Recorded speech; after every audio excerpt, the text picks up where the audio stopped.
and welcome. I'm here today with Mary Baird, who has been a client of Chesterton House since the early days, and I won't insult our, upset our dignity by saying how long that is. But I've known her long enough to know that she's a fascinating person with lots of stories to tell. And actually back in 2019 we did share a blog about her connection with Songster the Warhorse that was from Loughborough, and we'll share a link to that at the bottom of the blog so you can have a read if you've not already.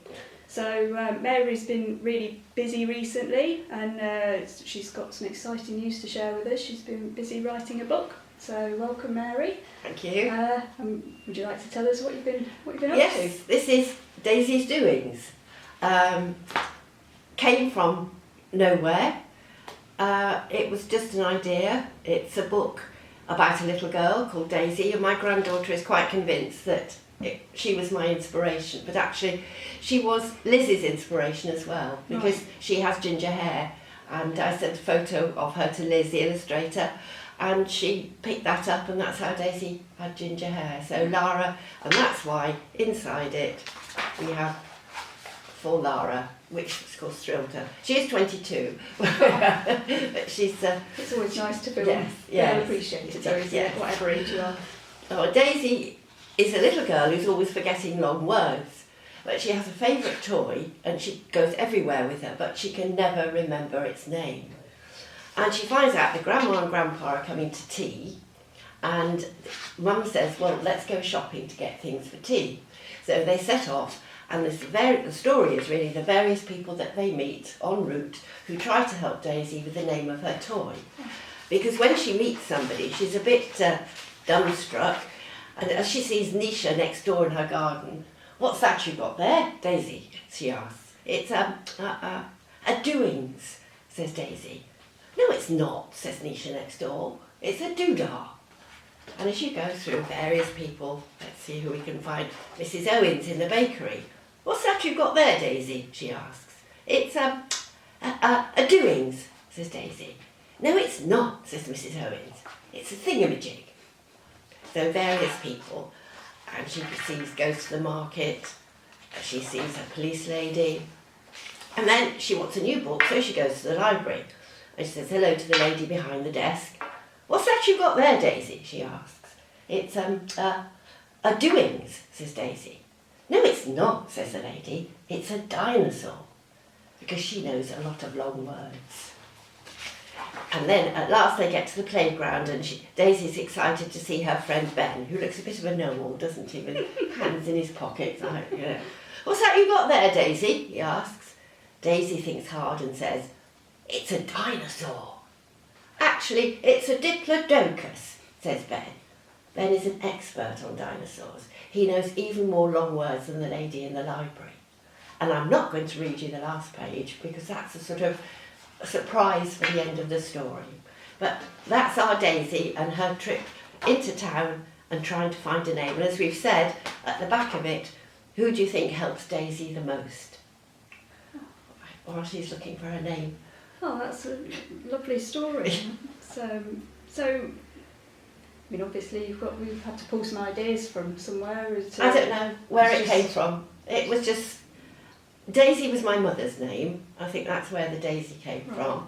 And we always used to sort of say, "Where's the doings?" or "What is it?" And I suppose it's a bit of a play on words, because what is Daisy doing? Daisy's doing is a double meaning. Yeah. Although I think children today don't know what a doings is. No. They probably know all the other words, but the thing is, it's full of repetition, and so it's something that, as you could see, children can read along with. So the "no, it's not," and "it's a," and they can always suggest new words and things for it. So that's the idea: language development, as well as enjoyable reading, bedtime reading. And the illustrations are really... They are, aren't they? They're so clear, yes. So did you work together on sort of what you thought was, or did you let Liz... No, not really. What I did, I wrote it, and then from my computer I just put a sort of a little girl and a dinosaur and a baker and a postman. And then Liz just took with it. We met together with Alison Moss as well. And we started, I was going to look back actually and see what her first ideas were, but she did have a little girl who didn't have a ponytail, and we said no, it looks too much like a boy. Right. But she developed it all. She's has brought Daisy to life completely. I couldn't wish for a better Daisy. Yeah. She's done it all. And the nice thing is there's little bits and pieces all over the pages, as there was in Songster. If you look, there's extra bits. And she wrote in Kegworth, and she's part of Kegworth Wildlife Society, and she does preservation for hedgehogs. Oh, right, so okay. Mother's bag has a hedgehog on it, and you've got cats and butterflies, and that's just Liz, and it's brilliant. Yeah. She's really good. She's made it come to life completely. I'm hoping parents and teachers will pick it up as well because of the language thing. But they definitely did say that for language development and repetition and things like that, it's good for children and following along, being able to speak with it, and the writing is quite a good size, isn't it, as well? The type is a good typeface, and the pictures, there's plenty to pick out in the pictures.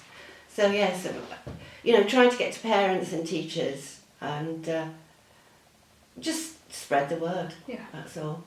What inspired you to write a children's book? Yeah, I've actually always had a wish to write. Alison keeps pushing me because she does a lot of creative writing. Right. She's trying to push me to write a book perhaps about my parents or something, and I did start with a letter that my father wrote to my mother when he proposed to her, and I didn't get very far. Now I don't know what, honestly can't tell you where it came from, why I sat down, but it was done in an hour, I should think. Right, okay. It didn't take it's not a great thought process in it, I can tell you that. It's it just came to me, and maybe that's how books do come to you. I think maybe that is sometimes, yeah. And funny enough, my son Mark said, he said it's just like you, isn't it, for using odd words for things. So I hadn't realised that I do use thingamajig and doings and what have you. So obviously it's something that's me, that's come out onto the page. That's lovely though, it's something to sort of, express yourself with, isn't it? Yes, yeah. So do you think you'll write any more? I probably could, but I'm not sure about Liz. Right. She does an awful lot of artwork. She actually across the road on Monday mornings at Charnwood Arts doing a drawing class. She does day retreat, she does a lot. I don't know, I did sort of drop a little hint which she didn't take up, but it's expensive. Right. That's the problem. If somebody came to me and said, a publisher, we like Daisy's doings, will you write another one, I'd be there like a shot. Mm-hmm. But the only way to self-publish, unless you do it completely yourself on Amazon, is to pay. Right. And pay, it can be quite considerable. They put it together for you and then put it on Amazon, and it will be in Waterstones as well. So and actually if you Google it, you'll see that there are bookshops in Australia, Netherlands, America. Whether they'll sell any, another matter, but it's there. So it is international through a company called Ingram Spark. So yeah, they do that bit of work for you, but they don't market it unless you pay them whacking great sums of money. Mm-hmm. I've sold 10. I put a post on today saying, only another 990,990 to make it a million bestseller.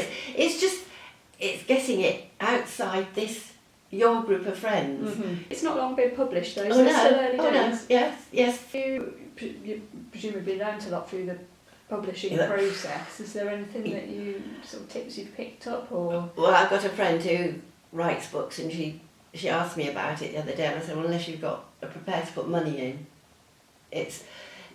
I sent it out to a few publishers, and the only ones that came back were the ones that wanted money. Right. The two that I sent it to, it's just gone into a void. Right. It has to be super special. Anybody who wants to, I'd say, don't think you can get a publisher or an agent. You've got to, self-publishing, you've got to pay for it. So in terms of time-wise, is it a lot of effort from to get it published? Well, it wasn't really actually, because the way we'd done it was Liz and I sat there together, and it was on her computer, and I sent them a file, which is virtually the file of the book. Right. So they would have designed the cover, but again, we'd done all that. Mm-hmm. So they didn't have to do an awful lot. A few punctuation queries, Right. but basically we sent them the book. Right. So I think obviously if you, it's different with a children's book. If you're writing an adult book, Mm-hmm. they would set it out much better than Right. you can. So yes, you have an input, but I mean, probably when did I send it to them? Probably before Christmas. Right. Yes, it must have been. And then once we'd got it right, that was it. Go straight onto Amazon and off you go. Right. So it was quite a short process Yes, then. If yeah, it was published yes. by February. Yeah. But if people would like to buy the books, you've mentioned Amazon and Waterstones, Yes. so it's just searching for Daisy's Doings and On your Amazon, name. yes. And No, if they just put Daisy's Doing and my name in, that helps. And it's there on Amazon. okay, so we'll add a link on below on the blog post so you can access the book through Amazon. And we'll also share your Instagram handles if you'd like us to, so yes. you can find out more. But thank you for talking us through it. It's a lovely book, and hopefully we'll put one in our reception area so that when you come in for your meeting you can have a look. Oh, good, that's lovely. Thank you. Thank you.